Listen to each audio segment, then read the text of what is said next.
Halos 5 taon matapos tanggihan ng prangkisa ang ABS-CBN. Ang ika-5 House Bill ay inihain noong January 7 na naglalayong bigyan ng broadcasting giant ng 25 years franchise para magtayo, mag-install, magpatakbo at mapanatili ng mga istasyon sa buong bansa.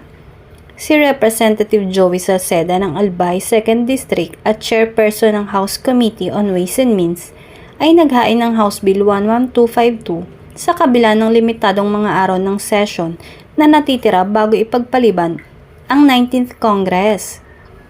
Matatanda ang sinabi noon ni President Ferdinand Bongbong Marcos Jr. na ipauubaya niya sa Kongreso ang pagpapasya sa prangkisa ng ABS-CBN at sinabi din nito na dapat ayusin muna ng ABS-CBN ang mga isyong naging dahilan kung bakit ito na ipasara.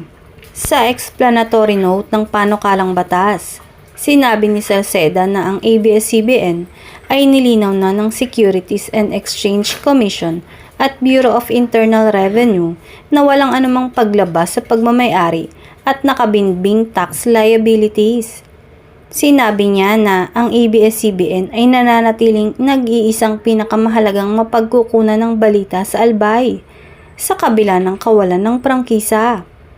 Patuloy na ipinapalabas ang mga programa nito online at sa pamamagitan ng mga block time na kasunduan sa ibang mga network ng telebisyon.